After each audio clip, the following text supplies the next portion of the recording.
Selamat datang saudara-saudari. Hari ini kita mau mendengar Yeremia babak ke-38. Yeremia di dalam perigi yang kering. Safaka anak Matan, Geldaya anak Pashur, Yuhal anak Selea dan Pashur anak Milkia mendengar bahawa Yeremia memberitahu rakyat tentang firman Tuhan. Sesiapa tinggal di dalam kota ini akan mati dalam peperangan atau kerana kelaparan atau wabak. Tetapi sesiapa keluar dan menyerah kepada orang Babilonia tidak akan dibunuh. Sekurang-kurangnya dia akan hidup. Aku juga memberitahu mereka firman Tuhan bahawa dia akan menyerahkan kota ini kepada tentera Babilonia dan mereka akan merebut kota ini. Lalu pegawai-pegawai itu menghadap raja dan berkata, "Orang ini mesti dihukum mati oleh sebab ucapannya itu. Tentera kota ini akan lemah semangat. Demikian juga setiap orang yang masih tinggal di kota ini. Dia tidak menolong rakyat. Sebaliknya, Yeremia menyusahkan mereka." Raja Zedekiah bertitah, "Baiklah, perlakukanlah dia sesuka hati kamu. Beta tidak dapat menghalang kamu."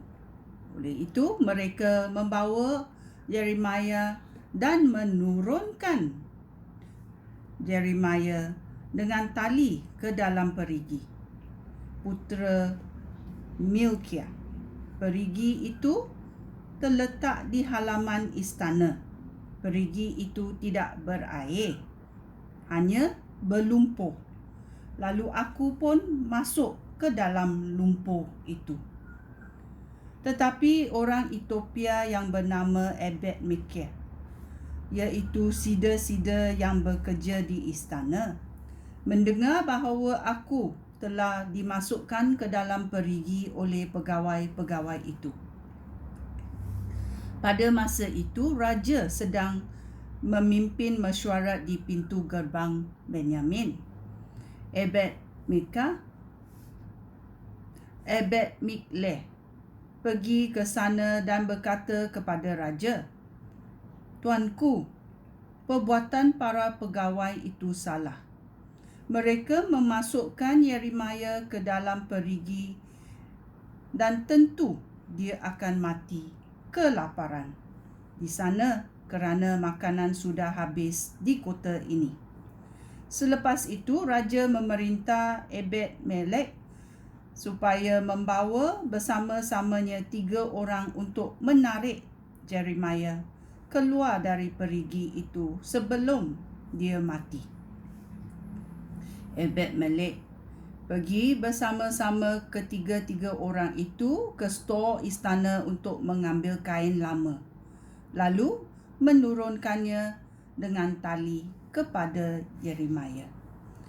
Dia menyuruh Yeremia meletakkan kain-kain itu di bawah ketiaknya supaya aku tidak kesakitan apabila aku ditarik ke atas dengan tali itu. Aku pun melakukannya. Lalu mereka menarik aku keluar dari perigi itu. Sejak itu aku ditahan di halaman istana. Raja Zedekiah minta nasihat dari Yeremia. Ayat 14. Pada suatu masa yang lain, Raja Zedekiah memerintah aku menghadap baginda di pintu ketiga di rumah Tuhan. Raja bertitah, "Beta hendak menanyakan satu soalan dan engkau mesti berterus terang. Jangan sembunyikan apa-apa daripada beta." Aku menjawab, "Jika hamba berterus terang tuanku akan menjatuhkan hukuman mati kepada hamba. Dan jika hamba memberikan nasihat, tuanku tidak akan mempedulikannya. Oleh itu, Raja Zedekiah dengan diam-diam berjanji kepada aku. Beta bersumpah demi Tuhan yang hidup, yang memberi kita nyawa, bahawa beta tidak akan menjatuhkan hukuman mati kepada kamu atau menyerahkan engkau kepada orang yang hendak membunuh engkau. Lalu aku memberitahu Raja Zedekiah bahawa Tuhan Yang Maha Kuasa Allah Israel berfirman demikian. Jika engkau menyerah kepada pegawai Raja Babilonia, nyawa kamu akan selamat dan kota ini tidak akan dibakar. Engkau dan keluarga kamu akan selamat. Tetapi jika engkau tidak menyerah, kota ini akan diserahkan kepada orang Babilonia. Mereka akan membakarnya dan engkau tidak akan lepas daripada mereka.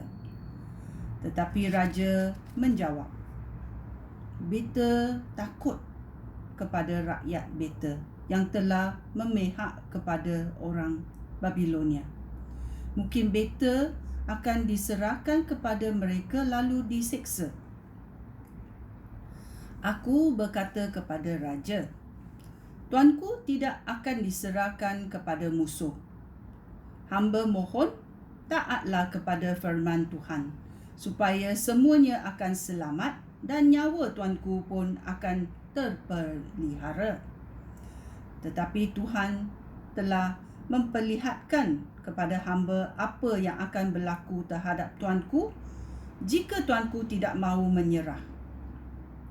Dalam penglihatan itu, hamba nampak semua kaum wanita yang masih tinggal di istana Yahuda dibawa menghadap pegawai-pegawai Raja Babilonia. Sambil berjalan, kaum wanita itu berkata, Raja telah dipedaya oleh sahabat-sahabat karibnya. Mereka telah menguasai baginda. Kini, apabila kaki raja sudah masuk ke dalam lumpur, sahabat-sahabatnya meninggalkan baginda. Aku berkata lagi, semua isteri serta anak tuanku akan dibawa kepada orang Babilonia dan tuanku sendiri pun tidak akan lepas daripada mereka. Tuanku akan ditawan oleh Raja Babilonia dan kota ini akan dibakar sampai musnah. Raja Zedekiah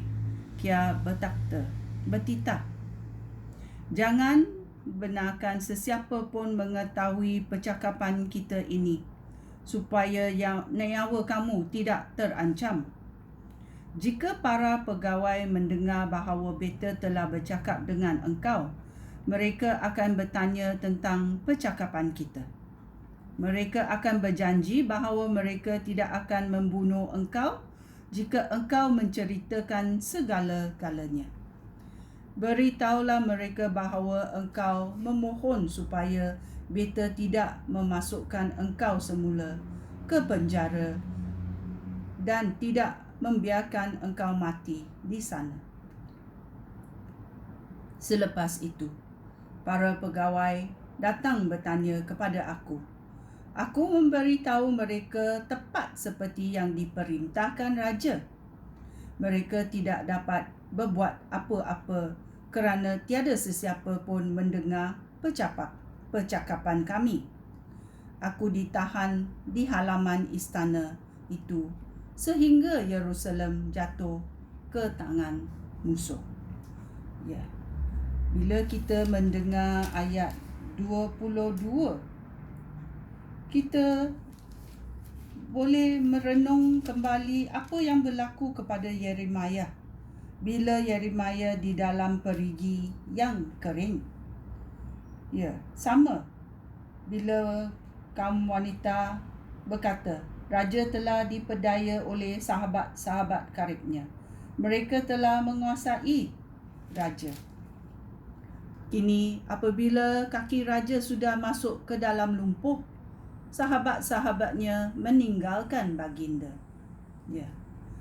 Bila ini berlaku kepada Yeremia dalam perigi yang berlumpuh itu, nasib baik Sida Ebed Malik datang untuk memberitahu berita ini kepada Raja Zedekiah, dan Yeremia diangkat keluar dari perigi itu. Ya. Mari kita bersambung untuk mendengar apa akan berlaku dalam babak ke-39 pada hari kemudian. Sekian, terima kasih. Shalom.